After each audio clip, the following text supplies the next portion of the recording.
Hello বন্ধুরা, welcome to my channel.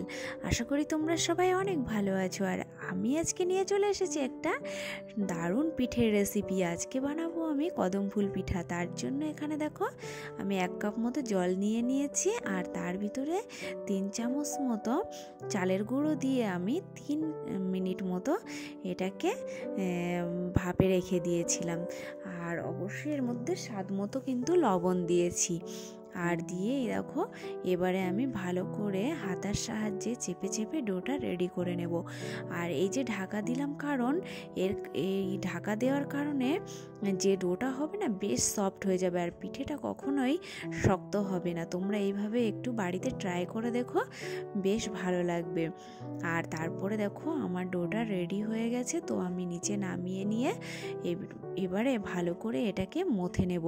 আর তোমরা চাইলে এখানে হাতে তেল লাগিয়েও ডোটা মথতে পারো, নয়তো এখানে যে চালের আটা নিয়েছি আমি সেটা দিয়েই ভালো করে মথে নিচ্ছি। আর ভালো করে এখানে একটা সফট ডো আমি তৈরি করে নেব।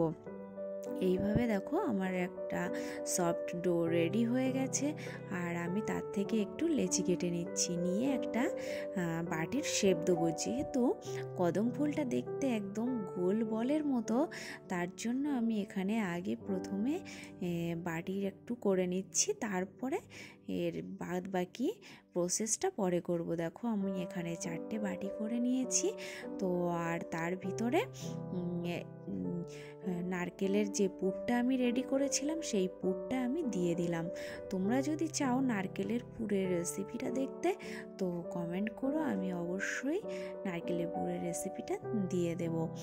আর এইখানে দেখো আমার পুরটা ভিতরে দিয়ে পুরো আমি একটা গোল বলের মতো করে ফেললাম। আর এইটা একদম কদম ফুলের শেপ করার জন্য, কদম ফুলের উপরে যে সাদা সাদা ফুল ফুল থাকে সেই শেপটা আনার জন্য আমি ঘন্টাখানেক আগে বাসমতি চাল ভিজিয়ে রেখেছিলাম, যার জন্য এই কদম ফুলের শেপটা কিন্তু পুরো চলে আসবে এই চালটা কোট করার কারণে। আর দেখো আমি পুরো উপরে এই খামিরের উপরটাই চালটা কোট করে নিয়ে এইভাবে প্রত্যেকটা বল আমি চালে কোট করে নেব। তারপরে তোমাদের নেক্সট প্রসেস আমি দেখাচ্ছি।